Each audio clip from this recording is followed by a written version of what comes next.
The comparisons have been made, though, to Chris Minns, and I don't think you can all lay it all at Peter Dutton's feet. The Jewish community itself, not one homogenous group, but there have been some very loud voices who've been quite critical of Anthony Albanese, comparing his actions to that of Chris Minns in New South Wales. Now, Anthony Albanese hasn't gone as far as Chris Minns, hasn't been as emphatic.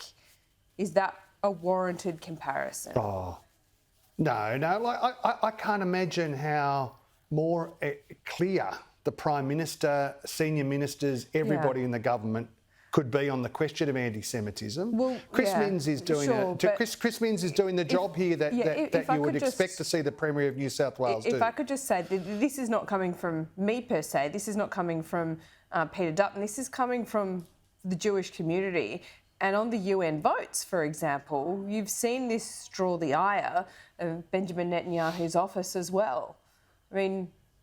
But let's separate these things out a bit. I mean, I think it's a good thing that there's strong voices in the Australian Jewish community who are making the argument. No problems. That is a welcome contribution to the democratic debate here.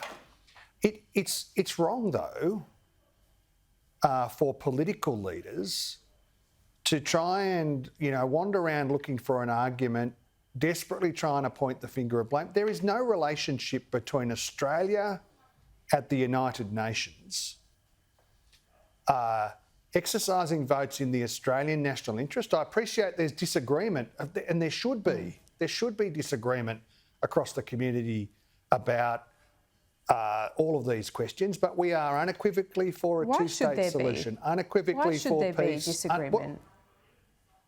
Well, it's natural in a democracy, Laura, for there to be disagreement. I just say that's fine. For political leaders, though, to be ramping up the language all of the time, but that does have consequences. There is no relationship, though, between votes at the United Nations and the decision of what appears from news reports of two anti-Semitic young people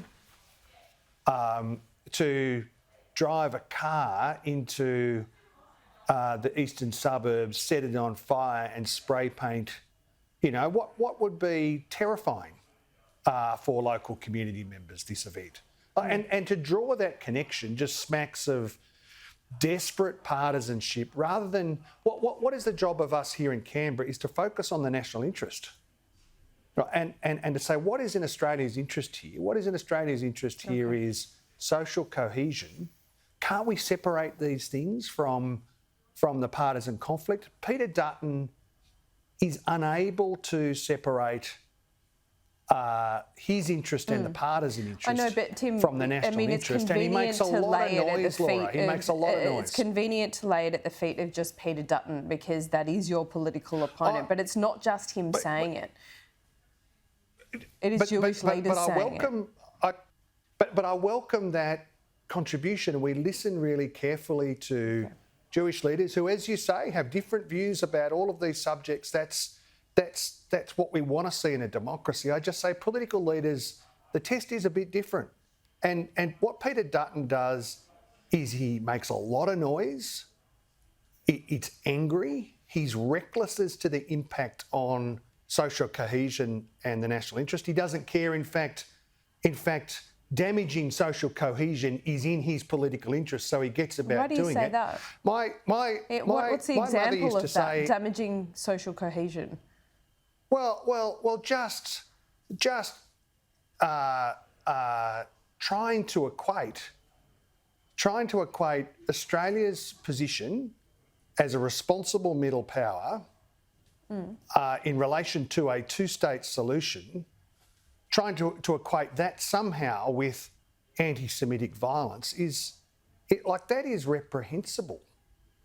And it's just characteristic of this bloke who makes a lot of noise. He's always angry. But it was Netanyahu's office that as to the impact that it has. Yeah, it was Netanyahu's office. It was Peter Dutton. Yesterday it was Jane Hume. This claim, I understand in what is in all of these things, I'm just saying political leaders in Australia have a responsibility.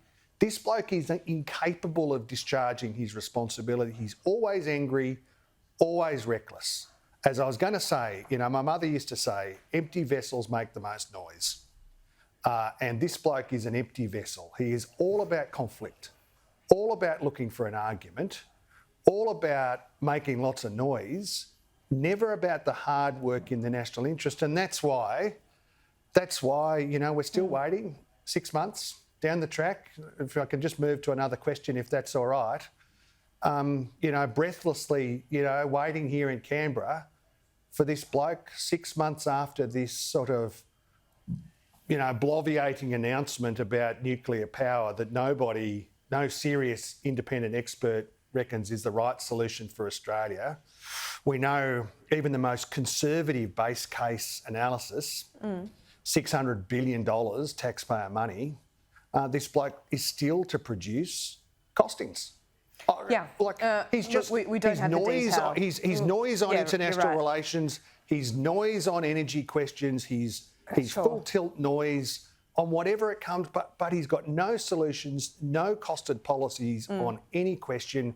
We're on the eve of Christmas, and he expects Australians to sit there and go, "Oh, costings. Thanks very much, Peter." Sure. Like 6 months, Laura. 6 months. Sure.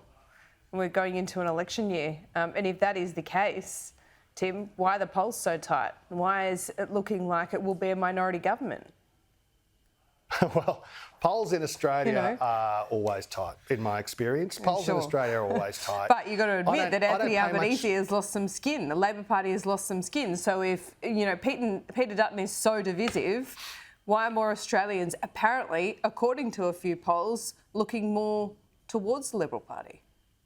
Well, that's what elections are for, Laura. I don't pay much attention to polls. I pay attention to elections. Fair enough. And the work that we have to do in between elections. And next year, in the first half of the year, Australians will have a choice between a government led by Anthony Albanese that has done the hard work during what have been hard times for many Australians as cost of living issues have impacted, but we have helped. Okay. We have supported families. We have delivered on where, you know, inflation is less than half of what it was when we came to office. Yep. We have delivered 2 surplus budgets in a row. We've actually done it. The other guys just talked about it. We've actually done the hard work, saved billions and billions and billions of dollars in interest payments because we've lowered debt. And we have a responsible plan, including moving towards universal childcare. These guys just present an enormous risk for all of that achievement to take the country backwards to, you know, the Morrison period where these guys were sort of second string and senior ministers. So next year will be a sharp choice. Yep. This year is all about continuing to deliver, and that's what we're going to continue focusing on. Okay, we are well out of time. Tim Ayres, thanks so much. We'll see you soon. Always good to talk to you, Laura. See ya. Thanks.